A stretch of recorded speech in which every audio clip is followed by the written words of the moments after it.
Le luxe est accusé de tous les maux associés au consumérisme frivole et au plaisir coupable. Il serait inessentiel, polluant et incapable de résoudre l'impérieuse nécessité de durabilité à laquelle nous assigne le catastrophisme ambiant. Comment pourrait-on en effet conjuguer le durable avec ce qui semble ressortir du futile et de l'oisiveté ? Mais de la même façon que la transformation digitale n'a pas fait disparaître les livres, n'espérons pas nous débarrasser du luxe, qui est en fait un invariant anthropologique consubstantiel à l'organisation de toute société. Et pourtant, le luxe défie les lois de la rationalité. Il appartient à la sphère de la dépense improductive, de la dilapidation, de l'excès inutile, de la gratuité, bref, de ce qui a lieu pour rien. Il apparaît comme l'antithèse de tout ce qui relève de la sphère du travail, de l'économie, de la production, de la raison utilitaire.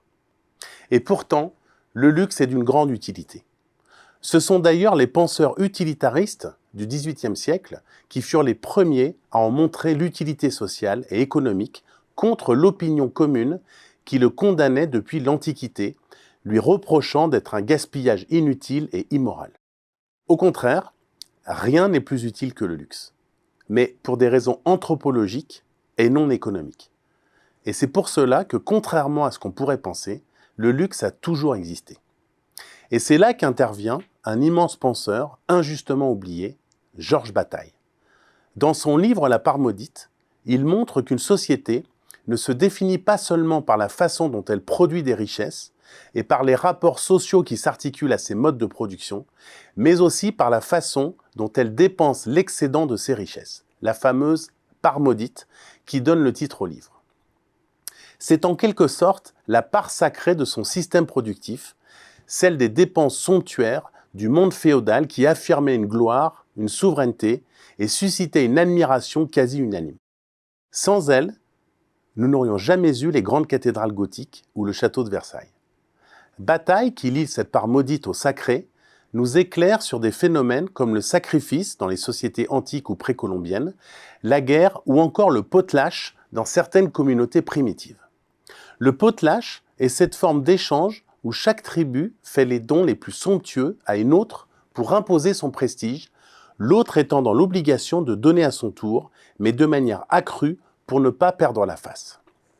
C'est pour un chef une façon de maintenir son rang. Il lui faut prouver qu'il est hanté et favorisé des esprits et de la fortune, qu'il est possédé par elle et qu'il la possède.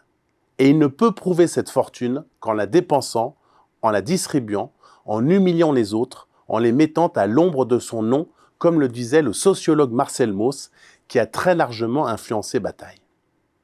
C'est pourquoi le luxe ne renvoie pas tant à l'objet qu'à l'idée même de possession et de dépense.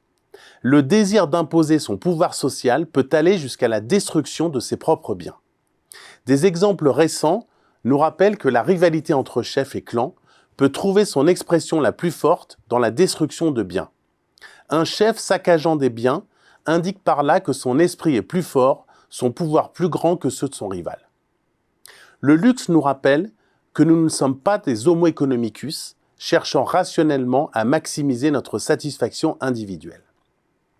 La comparaison sociale prime souvent sur le calcul rationnel des coûts et des plaisirs. Les dépenses ostentatoires et la destruction inutile de ces richesses au travers de grandes fêtes où l'achat de biens à prix d'or sont au cœur du jeu social. Nous ne pouvons pas ne pas dépenser l'excédent que produit immanquablement toute société humaine, ce surplus d'énergie que Georges Bataille appelle la part maudite. Reste à savoir comment cette part maudite peut et doit être dépensée.